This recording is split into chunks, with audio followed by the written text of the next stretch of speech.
Raisi mtukufu wa Kenya amesema amelipia 500 million, half a billion. Yesterday, Kenya's President William Ruto made some bold remarks during a town hall meeting, sparking some serious conversation across the country. We mutu, unalala saina tumeshalipiwa 500 million, sisi ndo tunaenda kuhost Grammy Awards. William Ruto, our very able and lovely president, amesema amelipa 500 million ya Kenya kuhost Grammy Awards. Sasa hiki kitu tunafaa tukue tunafanya ni kupractice slang nini. Unajua kozwa kina Jay-Z, Jarul, nani wakikam. Yani hapo ni, you know what I'm saying? He shared Kenya's ambition to host the prestigious Grammy Awards headquarters right here on African soil. But this statement has left many Kenyans asking, is this really the right move? Let's dive into this. Now, you might be wondering, what exactly are the Grammys? Well, the Grammy Awards, presented by the Recording Academy, is one of the most prestigious honors in the music industry. It celebrates achievements across every genre: pop, rock, jazz, classical, country, among others. First presented back in 1959, these awards have since become a major event in the United States, attracting global attention. And now, Kenya is eyeing to host the Grammy headquarters right here in Africa. In the town hall meeting, Ruto invited Itumbi to shed some light on Kenya's push to the Grammy headquarters. And here is where things got interesting. Itumbi revealed that Kenya had already applied to host the Grammy headquarters, and they were just waiting for the state to pay the bidding fee. The creative economy. We all appreciate that Nairobi on Sundays has become an open theater where people actually shoot everything. In fact, ahead of Easy there is a gentleman from Grammy Awards, and there's also something there you are doing around the Grammy Awards for Africa.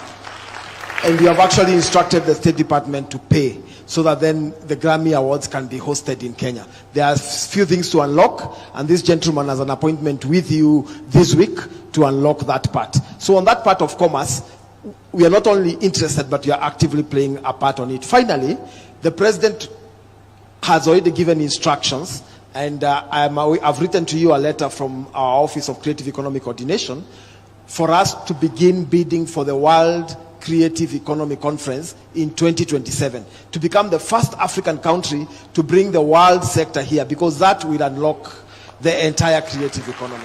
Thank you very much. But then, President Ruto shocked everyone by revealing that the Kenyan government had already paid a whopping 500 million shillings for the bidding fee. Let me help you, Dennis. Actually, the money for Grammys, we already paid. We are not about to pay.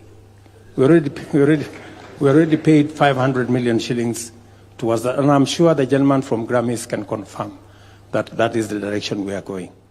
This statement has caused a storm online. Some Kenyans are furious, claiming that this money could have been better spent on urgent projects that are still pending due to insufficient funds. Lakini gava tutabebu ufala mpaka lini? 500 million imelipwa wapi? But anyway, wacha nitafute dress code juu hiyo nataka kutokea vibaya sana. Go shori, it's your birthday. Jie. Tano tena.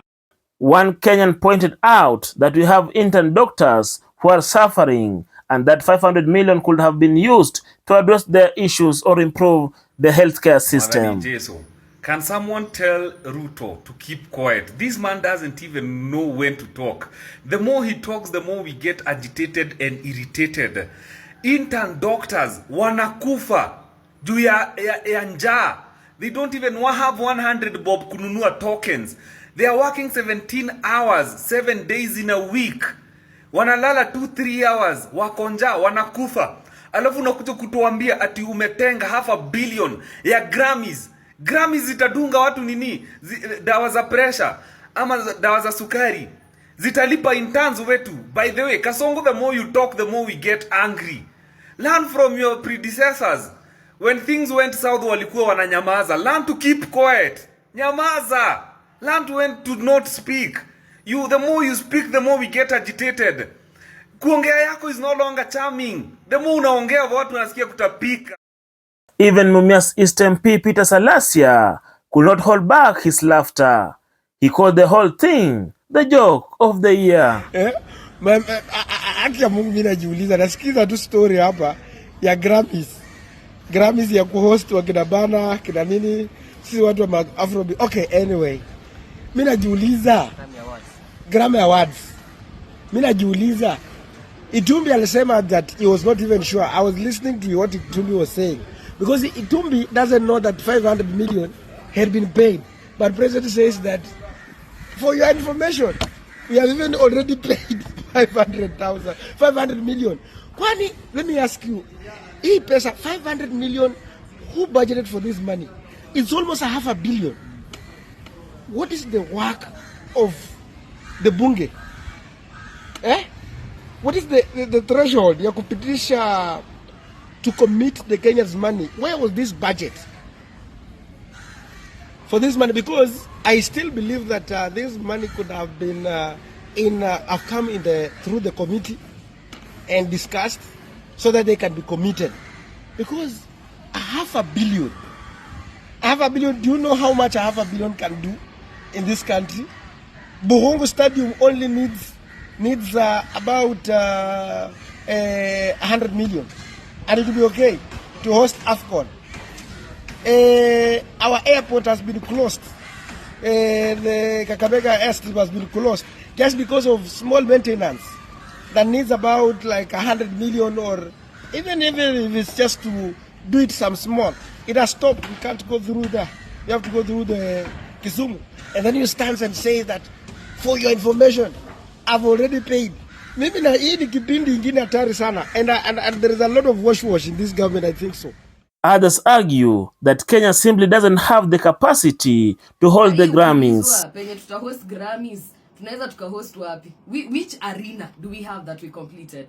Which stadium do we have yenye imeisha tunaweza sema hapa tunaweza set to sound nini ama, you know, it's one thing to place a bid. Nika kutaka dem na umwezi, like unaenda umpeleke dates Kempinski nini alafu after that unajua una pesa ya kumsustain. And let's not forget about Mami Francie, a digital creator who had her own thoughts on the 500 million shillings Grammy bid. She's not convinced, and many shares her concern. A few days, Rwanda imetupokonya, I don't know, African soccer whatever, because of our bad arenas. Hatuna malieta tunaweza host. Ninai remind you, tuliuza airport. Wanashukia wapi, Mr. President? Hii weekend tumeshinda tumetukana wa Tanzania, so they cannot even loan us their airport. Wanashukia wapi hao watu wa Grammys? Hatuwezi sema pia tuwaombe wanaitwa Uganda tulifukuza mtoto wa president the other day. Wanatembea kwa barabara gani? Is Kenya a joke? Because if it's a joke, it is a very, very bad joke. Our watu wa Grammy wanajua tuna fight femicide. Our own fights za femicide. Atujaikiwa hata, let's say, 10 million ya kufight femicide. But it's not just Kenya. Other African countries are eyeing the Grammy headquarters, including South Africa, Nigeria, Cote d'Ivoire, and Rwanda. It is turning into a real battle of the nations. So, what do you think? Is this 500 million shillings investment in the Grammys bid the right move for Kenya? Or should the government be focusing on pressing issues like healthcare, education, and infrastructure? Leave your thoughts in the comments below. And if you enjoyed this video, don't forget to like, subscribe, and hit the bell icon for more updates.